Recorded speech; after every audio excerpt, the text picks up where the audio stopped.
Just when you thought the tournament couldn't get any more crazy, Ollie Watkins goes and does that. What is up, guys? Welcome back to the channel, and we're back once again to talk about England, as our European Championships has not ended yet. We beat the Netherlands last night by 2-1, and again it was in dramatic, emphatic, exhilarating style with another late piece of absolute brilliance, this time by substitute Ollie Watkins, in what was the best performance by England so far in this tournament. You know, unlike others where you can say we've needed some quality to drag us through, to keep us in it, like against Slovakia or a penalty shootout against Switzerland, this, I finally can happily say, was a performance to which England deserved the victory. I thought, again, not for the most part, but especially the first half, we were absolutely fantastic, and it was the best that we've been all tournament by an absolute country mile. The switch to a back three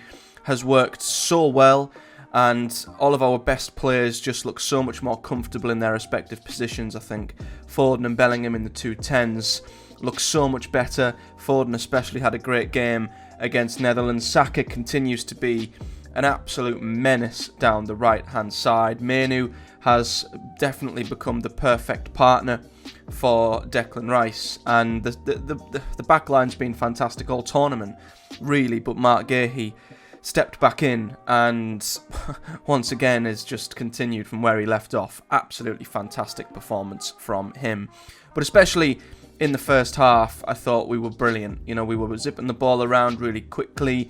We were really high up the pitch. We were stretching the Netherlands. They really couldn't handle us at times. And to be honest, we should have gone in to the half-time in the lead at least. I mean, you could argue the score could have been 3-2 to us, you know, if the chances both teams had gone in. But essentially, it was 1-1, and it was from behind again, which, yeah, in past games you can maybe argue that that's due to England not starting well enough or whatever, but Netherlands scored an absolute cracker, and it was their only real attack of the first half until the very end, when Dumfries, of course, had a header that hit the bar. Because other than that, Netherlands didn't trouble us, but it was one fantastic strike from Xavi Simons from miles out. It was an unbelievable goal. I mean, we lost it in midfield.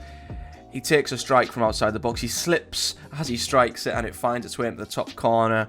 And once again, we're behind, and you're thinking, is this finally the time we don't recover? But again, I've got to say, England's reaction to going behind was outstanding. You know, the resilience and the character of this team is, you know, it cannot be questioned regardless of the performances. Every time we've gone behind, we've fought our way back, we've responded really well. We responded fantastically well here, and I'm gonna have my say on the penalty. A lot has been said, of course, about the penalty and whether it was, whether it wasn't. I know a lot of England pundits have come out and even called it a disgrace that we got that penalty, and I don't think it was a penalty. I'm going to be honest. I'm going to be completely level with you all. I mean, after Kane struck the ball over the bar, there wasn't even one iota of me that stopped and was like, hang on, that was a penalty. Nothing. There wasn't even a tiny part of me that thought it was. Dumfries had a right to stick his foot out and get the block in, and maybe had Kane not made contact with the ball, it could have been. But I think because he got a clean strike away and it went over the bar, I don't think it should be given. But the referee went to the screen, and we all know what happens when he goes to the screen, and he gave a penalty that Kane dispatched brilliantly.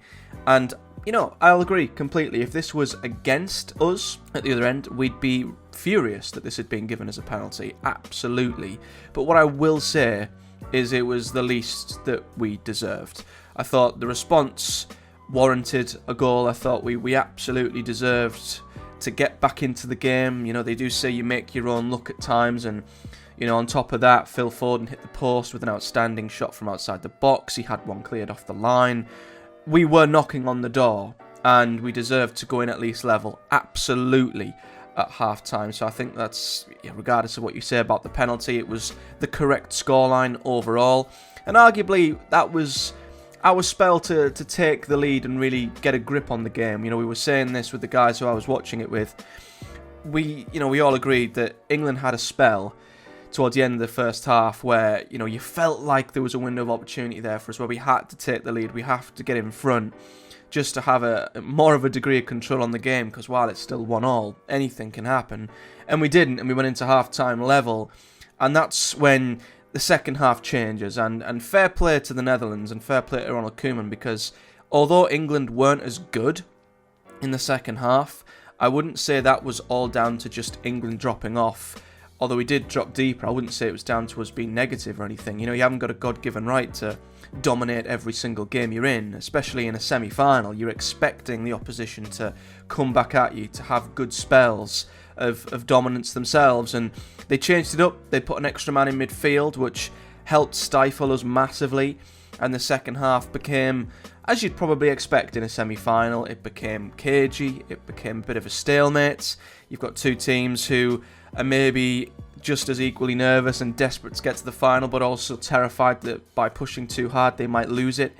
So it's understandable, you know, in the second half of a semi-final things would get a little bit nervy, and they continue to have good openings, Netherlands, but I'll be honest, the only time I really feared them was either on the counter-attack or from set pieces. You know, I thought they broke our press really well at times and got in behind and posed a threat, but our defence continued to stand really strong and, yeah, put in some great blocks and challenges, and yeah, they had a few chances from set pieces. I don't think we won the first contact on any of the set pieces. I think free kicks and corners all landed right on a Netherland head, and Pickford had to make a save or two, but other than that, they weren't troubling us, you know, within the game itself. It was them sort of moments, the counter-attacks, the set pieces where they looked a threat, but other than that, England still very much looked like the better side.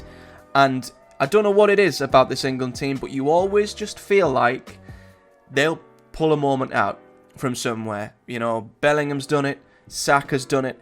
I've said this on numerous podcasts and videos.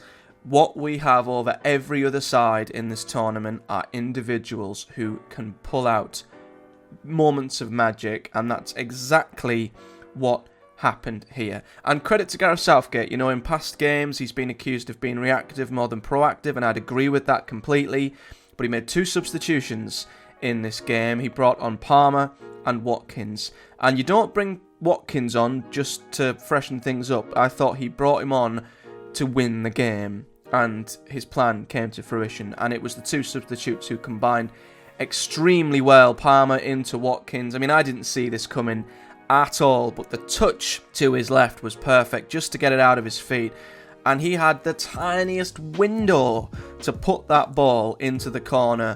It was the only place he could put it and score, and the accuracy and the strike was absolutely unbelievable, and it was another moment of just pure ecstasy. You know, we've had so many this tournament where it's felt like an out-of-body experience. I didn't feel like, you know, Bellingham's bicycle kick could be topped, and then we had the penalties, and now we've had this.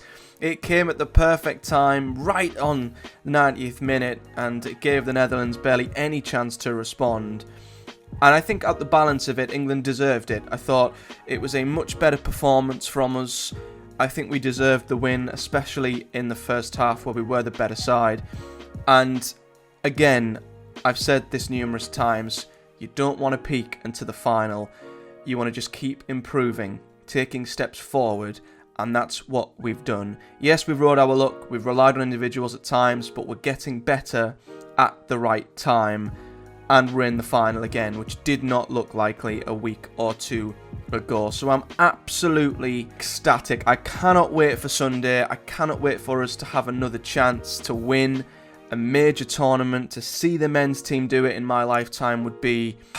It's what dreams are made of, you know. And as a Borough fan, maybe for, you know, fans of Big Six clubs and Premier League clubs, you see your team winning, you know, major trophies often. I think for fans of clubs like us, Borough, and other clubs maybe in the Premier League or the Championship or the lower leagues who don't get the chance to see the team they support win something, this final is just unbelievable, and I can't wait. But of course, we mustn't forget we're playing the best team in the tournament, and we'll be going in as underdogs, and there's no better way to win it, in my opinion, than beating the best team in the tournament, because no one can say to us that we got lucky, no one can say to us that, you know, we didn't deserve it if we do go on and win, because we are going to have to beat the best team in the tournament if we're going to do it.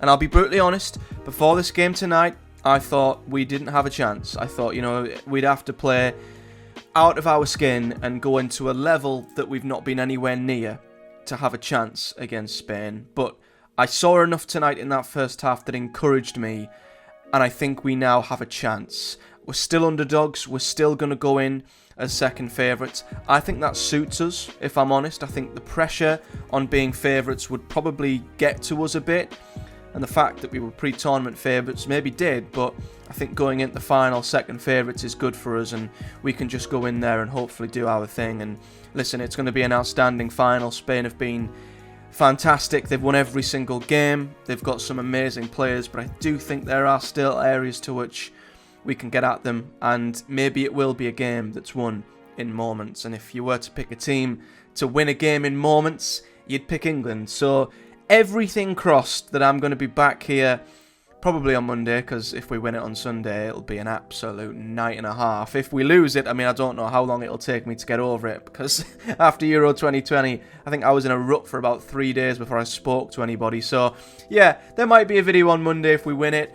I might be hanging out my backside, but if we don't win it, we'll see. We'll see what happens and what comes of that. But either way, England are in the final. I think that is what we were all hoping and expecting from this team.